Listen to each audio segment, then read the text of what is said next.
Il y a une application iPhone qui est totalement sous-cotée et je vais vous montrer ce qu'on peut faire avec. Fais-moi une vidéo sur les automatisations iPhone. C'est pas mal, hein? Alors regardez, j'ai poussé le truc encore plus loin. Bonne idée, Chouba. Voici 10 idées de type et un script d'introduction pour la vidéo.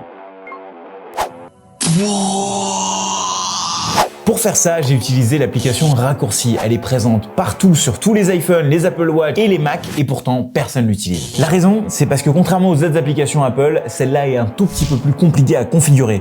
Et donc du coup, les gens passent totalement à côté parce qu'ils pensent ne pas avoir les compétences. Dans cette vidéo, je vais vous montrer à quel point les raccourcis Apple peuvent vous faire gagner du temps, vous simplifier la vie ou encore à quel point les automatisations qui sont directement dans Apple peuvent faire en sorte que votre utilisation de votre Apple Watch, de votre iPhone, de votre iPad ou encore de votre MacBook va totalement changer. Je vais mentionner plein d'exemples pour vous montrer à quel point c'est facile de les configurer et surtout restez bien jusqu'à la fin de cette vidéo parce que je vais vous expliquer comment j'ai fait cette première automatisation avec ChatGPT derrière. Parlons très rapidement de vos applications que vous avez sur iPhone. J'imagine que vous en avez des dizaines et sur toutes ces applications, vous avez une utilisation plutôt normale. C'est-à-dire que vous allez sur votre téléphone et vous manipulez ces applications à la main. Quand vous voulez prendre une photo, vous appuyez sur l'application photo, vous prenez une photo. Quand vous voulez envoyer un message sur WhatsApp, vous allez sur WhatsApp, vous écrivez le message et vous l'envoyez. Maintenant, essayons de faire un petit exercice. Imaginons qu'on doit pour chacune de ces applications réfléchir à une action principale, sur quel est l'usage principal de cette application. Donc ça pourrait être, par exemple, pour l'application téléphone, appeler, trouver un contact pour celle des contacts, prendre une photo pour l'application photo, ouvrir un fichier, etc., etc. Et une fois qu'on a trouvé toutes ces actions, imaginons un monde dans lequel on pouvait chaîner ces actions les unes après les autres. C'est-à-dire qu'on pouvait, par exemple, faire en sorte que, une fois que j'ai enregistré un audio, eh bien, l'envoyer sur Dropbox, par exemple. Eh bien, c'est exactement ce qu'a fait Apple avec l'application Raccourci, Shortcut en anglais, dans laquelle on peut les unes après les autres, chaîner des actions pour qu'elles se déclenchent à la suite. C'est exactement ce qu'on peut faire dans l'application. Typiquement, là, j'ai un raccourci qui va faire en sorte de récupérer les 5 dernières photos, de créer un GIF et de l'envoyer par SMS ici. Ça s'appelle un groupement d'actions, donc ça s'appelle un raccourci. Et un raccourci, ça se déclenche soit en appuyant sur un bouton, comme je l'ai fait en appuyant 3 fois derrière mon téléphone, soit en déclenchant ça via Siri en donnant une commande vocale. La commande vocale va venir déclencher les 3 actions les unes à la suite des autres. Et vous vous souvenez de l'exemple que j'ai fait initialement en appuyant 3 fois sur mon téléphone et ça venait déclencher l'enregistreur pour derrière l'envoyer sur Dropbox. Je l'ai fait via un raccourci qui a été créé en amont. C'est ce que j'ai fait ici. J'ai fait en sorte que une action de type enregistrer un audio soit suivie d'une autre qui soit enregistrée dans Dropbox. Ça crée mon raccourci qui s'appelle Voice Memo tout simplement. Voilà comment fonctionnent les raccourcis dans votre iPhone. Et ce qu'il faut vraiment comprendre, c'est le concept de chaîner des actions les unes à la suite des autres. C'est ça qui est le plus important pour la suite de la vidéo. Maintenant que vous avez compris la théorie, regardons comment est-ce qu'on peut s'en servir. Bon, cas classique, là je dois rentrer chez moi. À chaque fois, ce que je fais, c'est que j'allume mon téléphone, j'allume Google Maps, je rentre l'adresse de chez moi et ensuite je me fais guider jusqu'à chez moi. Ça serait quand même génial si je pouvais avoir un raccourci qui, en un bouton, pouvait tout simplement mettre la map jusqu'à chez moi. Comment est-ce qu'on va faire ça? Eh bien, déjà, rendez-vous sur l'application Raccourci de votre iPhone, dans lequel il y a plein de raccourcis peut-être déjà ajoutés pour vous. Mais nous, ce qu'on va faire, c'est créer un nouveau raccourci en cliquant sur le petit plus qui est là. Là, on a l'interface d'édition des raccourcis dans lequel on va vouloir ajouter une première action et notre action c'est juste de rentrer chez nous. On veut pas faire plus, on veut juste que Google Maps nous propose de rentrer chez nous, nous crée un itinéraire pour rentrer chez nous. Donc qu'est-ce que je vais vouloir faire? Je fais ajouter une action. Là j'ai les catégories d'actions sur la gauche et ensuite j'ai les applications. Vous vous souvenez que dans chaque application, il y a des actions et là, je vais trouver les actions de Google Maps. Donc, je vais aller ici, vous voyez, il y a plein d'applications et je trouve Google Maps. Google Maps est là et là, dans Google Maps, il y a 3 actions disponibles. Moi, j'en ai une qui s'appelle itinéraire vers domicile parce que j'ai dans Google Maps défini quel était mon domicile. Je vais cliquer sur itinéraire vers domicile. Je fais OK et voilà, mon raccourci est créé et à chaque fois que je vais appuyer sur ce bouton, Google Maps va se déclencher et va me proposer un itinéraire vers mon domicile, tout simplement. Du coup, si j'ai envie de m'éviter d'aller sur cette application raccourci à chaque fois, je peux cliquer sur ces 3 petits points, cliquer ensuite ici et faire sur l'accueil, sur l'écran d'accueil, changer l'icône, changer le nom, je fais ajouter et hop, l'application arrive directement sur mon écran d'accueil. Et à chaque fois que je vais appuyer dessus, Google Maps se lance. Pour ceux qui ont le dernier iPhone, il y a aussi un petit bouton sur la gauche. Vous avez plein d'autres manières de lancer ce raccourci, notamment avec Siri, mais ça on le voit un peu plus tard. Ok, voilà, là ça a été setup, regardons si ça marche. Donc là, je clique directement ici, hop, il y a le raccourci qui vient de se lancer et il va automatiquement me guider chez moi. Voilà, c'est aussi simple que ça.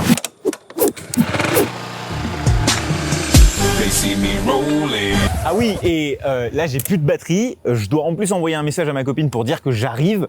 Et là, pareil, je suis en train de conduire, j'ai pas envie de faire 40 000 touches pour pouvoir enlever mon Bluetooth, enlever mon Wi-Fi, envoyer un message à ma copine en donnant le lieu actuel. Bref, j'aimerais bien qu'un bouton me permette de faire ça. Bon, commençons par le premier raccourci qui va nous permettre d'économiser de la batterie. Comment est-ce qu'on va faire ça? Je suis ici sur l'application raccourci. Je vais cliquer sur le plus. Qu'est-ce qu'on a envie de faire à chaque fois quand on n'a plus de batterie? Généralement, on a tendance à couper notre Wi-Fi, couper notre Bluetooth, mettre en économiseur de batterie. D'ailleurs, ce bouton est hyper galère à trouver sur l'iPhone. Donc, on a envie de le mettre en mode économie d'énergie et on peut vouloir, par exemple, passer en mode avion. D'accord? Donc là, j'ajoute une action. La première, ça va être couper le Wi-Fi. Je vais essayer de taper Wi-Fi ici. Régler le Wi-Fi. OK. Et là, j'ai envie de désactiver le Wi-Fi. Superbe. Maintenant, j'ai envie d'ajouter une autre action en dessous. Je veux faire pareil avec le Bluetooth. Hop, régler le Bluetooth. Et je ne vais pas faire activer, je vais désactiver le Bluetooth tout simplement. Dernière chose que je peux vouloir faire, c'est activer l'économiseur de batterie. Donc, je vais t'appeler économiseur. Voilà, régler le mode économie de batterie. Et là, je vais vouloir l'activer. Tout simplement. Si je veux, je peux en plus activer le mode avion. Je fais avion. Ça, vous n'êtes pas obligé de le faire. Hein. Régler le mode avion. Et là, j'active le mode avion. Vous êtes prêts? Hop. D'ailleurs, je peux le renommer. Par exemple, je peux l'appeler « J'ai plus de batterie » et vous allez voir ce qui va se passer. Là, maintenant que j'ai le nom de ce raccourci, je peux soit l'exécuter en appuyant ici, comme je l'ai fait la dernière fois, soit tout simplement demander à Siri le nom de ce raccourci. Donc, dis Siri, j'ai plus de batterie. Voilà. Et voilà, vous voyez, le petit mode avion vient de se déclencher. J'ai en plus plus de Bluetooth, j'ai plus de Wi-Fi. Maintenant, j'ai plus qu'à les activer à la main. Mais voilà, grossièrement, comment j'ai fait ce premier raccourci. Vous pouvez enlever le mode avion, ici en appuyant sur la petite croix. Et voilà, vous avez édité un raccourci à 3 étapes. Maintenant, on va passer à l'autre raccourci, celui qui envoie un message directement à ma compagne en donnant en plus ma position GPS. Là, ça va être simple. Il va y avoir 2 actions dans ce raccourci. Un premier qui va être envoyer un message. Et là, directement, d'ailleurs, il me le propose, envoyer un message directement par là. Si je voulais, je pouvais passer par les applications et aller dans WhatsApp. Mais moi, je veux l'utiliser directement là parce que je suis fainéant. Donc, je vais dire « J'arrive, je viens de partir ». Et là, j'ai envie d'avoir la localisation actuelle. Ici, en bas, eh bien, il me propose des variables. Le concept de variable, c'est grossièrement des informations externes qui sont disponibles pour que je puisse les ajouter au texte. Malheureusement, je n'ai pas du tout ma position. Donc là, ce que je vais faire, c'est que je vais utiliser l'application géolocalisation ou position, par exemple. Voilà, obtenir votre position. C'est une action aussi. Ça, je vais le placer avant parce que j'ai envie d'obtenir la position avant de l'envoyer. Et là, dans ma position, je veux aller la plus optimale possible. Et je veux l'envoyer ici. Donc là, vous voyez, en bas, sélectionner une variable, il me propose le lieu actuel. Donc là, j'envoie, je fais terminer, je fais OK. Et là, de la même manière, je peux soit renommer ce raccourci, soit tout simplement juste cliquer dessus. Et là, il y a un message qui est en train d'être envoyé. Voilà, là, il me propose un message. Est-ce que je veux l'envoyer ou pas? Avec mon adresse exacte. Donc là, je ne veux pas l'envoyer. Mais si je reviens ici dans le raccourci, vous voyez ici, il m'avait proposé afficher lors de l'exécution. Si je veux ça, je peux le désactiver. Et ce qui fait que ça va envoyer le message même sans me demander. Donc là, j'ai juste un bouton pour dire j'ai plus de batterie. Automatiquement, il m'a enlevé le Bluetooth, il m'a enlevé le Wi-Fi. Et maintenant, j'appuie juste sur un bouton pour envoyer un message et c'est bon, je peux enfin partir. Salut! Déjà là, vous avez créé vos premiers raccourcis. Vous comprenez comment ça marche. Vous vous dites peut-être c'est génial, je vais pouvoir automatiser plein de trucs. Ou peut-être qu'il y en a qui se disent non mais c'est des petites actions, j'ai pas envie d'automatiser ça. Eh bien, sachez que c'est la première erreur que les gens font quand ils veulent commencer à automatiser. Tout d'un coup, ils veulent commencer à automatiser des tâches hyper chronophages, des tâches qui sont longues, qui sont compliquées à automatiser et c'est là généralement qu'ils arrêtent. Or, les tâches à automatiser absolument, c'est un peu les tâches invisibles, les tâches qui nous prennent 3 secondes par-ci, 3 secondes par-là et qu'il faut absolument éliminer parce que c'est ça qui nous prend tout notre temps et qui nous fait switcher de contexte à chaque fois, qui nous fait passer d'une application à une autre et qu'on finit sur Instagram, c'est celles-là qui vont vous faire gagner du temps. Pour ça, j'ai un super site qui s'appelle Est-ce que ça vaut le coup? CVLC. Ça vaut le coup, c'est un super site qui nous permet de savoir pour une tâche donnée, si jamais on l'avait automatisé, combien de temps sur toute une vie il nous aurait fait gagner. Enfin, pas sur toute une vie, sur un horizon de 1, 2, 3, 5 ou 10 ans. On peut mettre ici n'importe quelle tâche qu'on veut automatiser, combien de secondes elle nous fait gagner, donc 10 secondes ou quoi, combien de fois on l'a fait par jour. Je sais pas, une tâche qu'on fait 15 fois par jour, qui nous prenait 10 secondes et qu'on a réussi à automatiser, eh bien, en temps de travail, en 5 ans, ça nous fait gagner 47 heures, donc un peu plus d'une journée. En 1 an déjà, ça nous fait gagner quasiment une journée de travail, donc 9h05, c'est énorme. Et donc, si cela nous prend même 30 minutes à mettre en place, là je vous ai montré des raccourcis qui étaient très faciles à créer, même si ça nous prend pas 10 minutes à mettre en place, et au bout de 7 jours, on est rentable.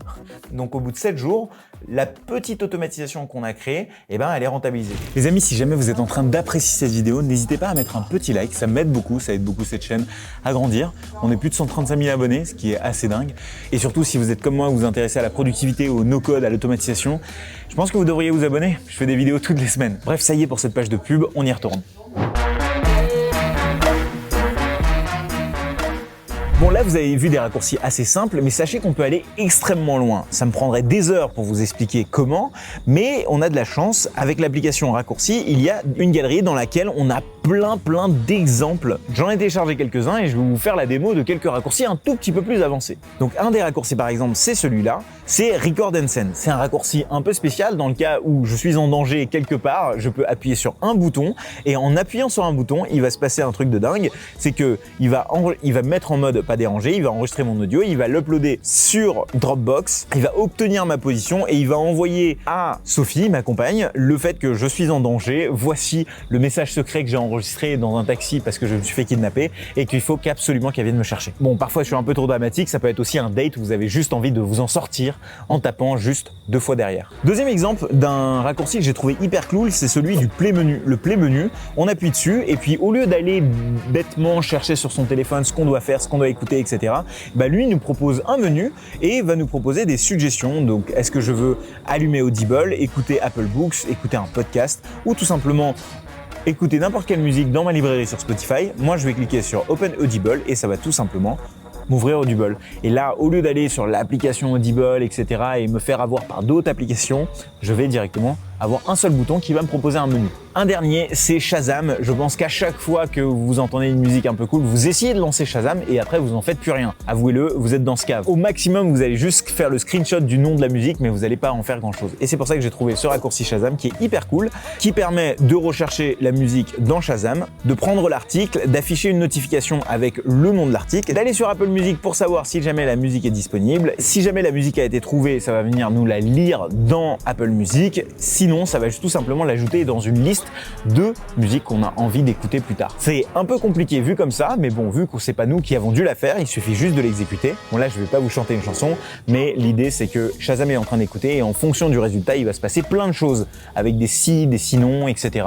Bref, on peut aller extrêmement loin. Voilà, je vous ai montré quelques exemples. Je vous incite vraiment à fouiller les galeries, à fouiller les autres sites internet que je vous ai mis en description parce qu'il y en a plein. Il y a plein de galeries de gens qui partagent des raccourcis. Franchement, c'est hyper cool. Maintenant qu'on a vu ça, on va passer à comment amener ces raccourcis au prochain niveau. Et c'est ce qu'on va voir tout de suite.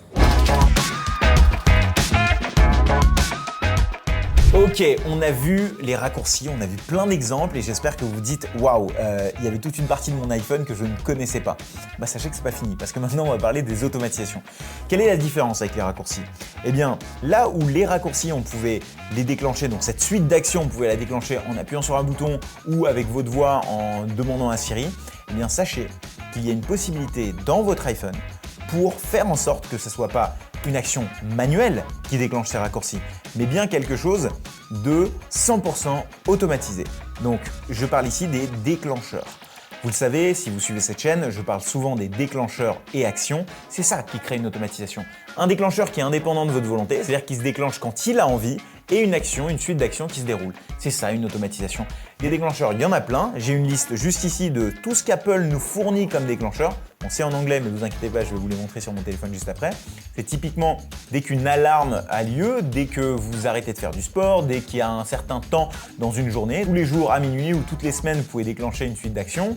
Ou alors sinon, selon votre position, votre localisation géographique, on peut lancer des automatisations dès que vous arrivez ou vous partez d'un certain endroit. Ou alors, dès que vous n'avez plus de batterie ou dès que vous activez votre Bluetooth.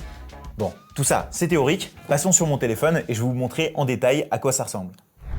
Maintenant, on arrive dans la partie automatisation. Comme vous le voyez sur mon téléphone, il y a une petite partie ici en bas qui s'appelle automatisation qu'on n'a pas encore découverte et qui permet du coup de créer une automatisation. Comme je vous l'avais dit, chaque automatisation a un déclencheur. Ici, il y a tous les déclencheurs en question dont je vous avais parlé. On va voir ici un des exemples qu'on avait déjà vu, qui était de à chaque fois que j'appuie sur un bouton, eh bien, il y a l'économiseur de batterie qui se déclenche. Sauf que là, on va vouloir le faire à chaque fois que ma batterie atteint 40%. Donc du coup, je vais sur la partie batterie, je dis que dès que la batterie en fait est à 50%, vous savez quoi, est égale à 50%, eh bien cette action marche toujours comme une action, comme on l'a vu avant. Donc j'ajoute une action, je fais batterie, et je veux activer le mode économiseur de batterie tout simplement. Je fais OK. Alors là, il faut faire attention, il faut bien désactiver le demander avant d'exécuter parce que sinon à chaque fois il va vous le demander. Moi je veux qu'il l'active quoi qu'il arrive. Je fais OK. Hop. Et voilà, à chaque fois que je serai en dessous des 50%, en tout cas ça sera égal à 50%, c'est ce qui va se passer. Je peux évidemment le faire est inférieur à, c'est plus simple. Par exemple là, je suis clairement en dessous de 50%. Et je crois que ça vient de s'activer. En effet, il y a ce petit truc là d'allumer, donc ça vient automatiquement s'activer, je n'ai plus à y penser. Deuxième exemple d'automatisation, par exemple, vous appelez pas souvent votre maman, admettons, moi je l'appelle toujours, mais si vous l'appelez pas souvent, en tout cas vous envoyez pas souvent un message à votre papy ou quoi que ce soit, eh bien petite automatisation pour ça, je fais plus, je crée une nouvelle automatisation et j'ai envie que, par exemple, toutes les semaines, hop, je peux par exemple dire samedi et dimanche à 19h44 par exemple, j'ai envie qu'il me propose d'appeler ma mère de manière proactive par exemple. Du coup, ce que je vais faire, c'est je vais aller sur WhatsApp et je vais dire tout simplement, là, j'ai envie qu'il me permette d'appeler ma mère. En hindi, maman, on dit ma, donc c'est pour ça qu'il y a plein de A, parce qu'il n'y avait pas la lettre ma, bref, c'est un détail. Je fais ça, je fais suivant, et j'ai pour le coup envie que ça me demande avant de l'exécuter, parce que j'ai pas envie que ça l'appelle sans que je lui donne la permission, parce que sinon ça l'appellerait un peu involontairement, et c'est pas ce dont j'ai envie. Donc là par exemple, pour bien tester ce que je vais faire, hop, je vais faire OK, et pour bien tester, je vais pas le faire le week-end, pour faire la démo, là il est 19h45, je vais le faire à 46 tous les jours de la semaine pour le coup, hop hop hop, et là on va voir ce qui va se passer, il est 45 et on va attendre, je vais quitter tout ça, je vais revenir ici et là vous allez voir ce qui va se passer. Voilà, il y a le raccourci qui me propose d'appeler ma mère, si je le fais, hop, je peux l'exécuter, pas tout de suite, je suis en train de faire une vidéo quand même. Ok, je vais vous en montrer un dernier, un que peut-être certains d'entre vous ont envie d'avoir dans leur téléphone. C'est celui où à chaque fois que je vais lancer une application, donc par exemple, je lance Headspace, qui est une application un peu comme Petit Bambou qui va vous permettre de méditer de manière guidée, eh bien je vais aller plutôt comme dans déclencheur application et à chaque fois que l'application Headspace, et là je choisis l'application, est activée, eh bien j'aimerais bien qu'il m'active le mode ne pas déranger. Voilà, définir le mode concentration, je le définis sur activer jusqu'à la désactivation ou jusqu'à la fin de l'événement, par exemple. Bon, vous avez compris, la suite c'est toujours la même, toujours un déclencheur, plusieurs actions, et là il y a des automatisations très simples que je suis en train de faire, mais on peut aller très très loin. La formule gagnante, c'est d'aller juste d'explorer par vous-même. Les amis, si vous êtes vraiment sérieux avec l'automatisation de votre téléphone, votre Apple Watch ou n'importe quel autre device Apple que vous avez à la maison, sachez que je suis en train de préparer un workshop de 2 heures dans lequel on va reprendre tout ce qu'on a vu dans cette vidéo, mais on va aller beaucoup plus loin. On va parler de ChatGPT, on va parler d'Apple Watch, on va parler d'iPad, bref, tout l'environnement Apple dans un workshop de 2 heures qui va être en plus interactif. Vous allez à la fin pouvoir poser toutes les questions que vous voulez. Ça fait un petit moment que je suis dans le monde des automatisations et j'ai pu creuser le sujet vraiment en détail et je vais vous partager ça dans ce workshop. Si ça vous intéresse, il y a en description une page qui détaille le tout. Bref, je prends pas beaucoup de votre temps ici. Ce qu'on voit dans cette vidéo, c'est vraiment la prévisualisation de tout ce qui est possible, mais dans le workshop, on va vraiment poncer le sujet à fond. Bref, je vous y attends et là, on retourne à la vidéo. Maintenant, il y a 2 clans qui viennent se former dans les gens qui regardent cette vidéo. Il y a ceux qui se disent « Oh, c'est génial, ça va vraiment changer ma vie, je vais geeker dessus, je vais regarder en détail, etc. » Et je suis sûr que je vais pouvoir trouver plein d'exemples pour pouvoir derrière me la raconter un petit peu quand je vais être dans des dîners entre potes. Et il y a les autres qui se disent « Non mais c'est vraiment que un truc de geek, ça me servira jamais, c'est cool, j'ai perdu 10 minutes. » Eh bien, à cette deuxième catégorie de personnes, j'aimerais juste dire une chose. Là, ce que vous pouvez faire, c'est aller sur votre téléphone et regarder combien de temps vous passez dessus. Je peux vous garantir qu'à chaque fois que vous allez sur votre téléphone, initialement, vous y allez pour faire quelque chose. que vous avez prévu de faire. Je sais pas, par exemple, envoyer un message à quelqu'un et à chaque fois, vous faites rattraper par vos habitudes. Vos habitudes du type Instagram, du type TikTok, du type qui n'ont rien à voir avec l'action initiale que vous êtes venu faire. C'est ça le vrai problème aujourd'hui des applications mobiles et de notre téléphone. Au-delà de nous faire gagner du temps, comme je vous ai montré avec CVLC, c'est surtout un outil qui va éviter que vous passiez beaucoup de temps sur votre téléphone. C'est surtout un outil qui va éviter de perdre votre temps et de vous perdre sur votre téléphone. Donc je vous incite vraiment à pas considérer ça comme un truc de geek, comme un truc que seuls les initiés aux automatisations devraient utiliser, mais plutôt quelque chose que vous devriez implémenter dans votre propre vie. À chaque fois où vous vous attrapez vous-même à faire quelque chose plus de 2-3 fois dans la semaine, essayez de l'automatiser, soit avec un raccourci, soit avec une automatisation. Bon, je sais que là, beaucoup d'entre vous sont frustrés parce que l'automatisation que j'ai montrée initialement, dans laquelle j'utilisais ChatGPT, je ne vous l'ai pas encore montré. Et c'est vrai, c'est parce que j'utilisais là pas uniquement l'application Shortcut d'iPhone, mais j'allais plus loin avec un autre outil qui s'appelle Make qui permet d'aller encore plus loin dans l'automatisation. Et je vais vous montrer comment est-ce que j'ai fait ça. Me voici ici sur l'interface Make qui me permet de créer des automatisations où vous avez vu que là aussi on a un système d'actions qu'on va chaîner les unes après les autres. C'est exactement le même principe, sauf que là on va pouvoir aller un peu plus loin. Je ne vais pas aller dans tout à fait les détails, mais regardez quel est le déclencheur. Le déclencheur ici, c'est Watch File, c'est-à-dire qu'il va regarder les fichiers dans mon dossier Dropbox. Quand je vais lancer sur mon application raccourci, eh bien mon raccourci qui s'appelle Voice Memo, je vous rappelle, Voice Memo ça enregistre un audio, ça l'ajoute sur Dropbox, donc je vais cliquer dessus et je vais faire un vocal qui va me permettre de dire que les podcasts est vraiment tout ce qui a changé ma vie et à quel point les podcasts devraient être une source d'inspiration pour plein de gens. Voilà, j'aimerais créer une vidéo là-dessus. Ça fait 10 secondes que ça enregistre, j'appuie sur terminer. Il va se passer quelque chose, ça va s'uploader sur Dropbox, 5h33, il y a un fichier qui est arrivé ici, et moi si là je lance mon automatisation, vous allez voir qu'il a trouvé mon fichier, qu'il a téléchargé mon fichier, et ensuite il a réussi à créer une transcription de ce fichier. Il va juste après demander à ChatGPT de m'en faire un résumé de ma note vocale, d'en donner des titres de vidéos YouTube, de donner aussi une accroche pour ma vidéo YouTube, et enfin de me donner le contenu pour que je puisse ensuite avoir un fichier Google Docs. Je vous mens pas, ici ce que j'avais fait sur ChatGPT, c'était tout simplement, je lui avais créé un prompt du genre « Tu es un assistant de création, je vais te donner la transcription d'un enregistrement, tu dois rédiger 10 titres de vidéos YouTube et tout cela en français. » Hop. Et là, dès que je vais regarder ce qui s'est passé dans mon Google Doc, il m'a donné un lien ici, je vais aller regarder ce lien.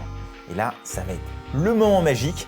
Voilà, comment les podcasts ont changé ma vie, les podcasts sources d'inspiration. Donc ça, tout ce qu'il m'a donné ici, c'est des titres de vidéos YouTube, c'est quand même magique. Une accroche, et ensuite les bullet points pour mon contenu.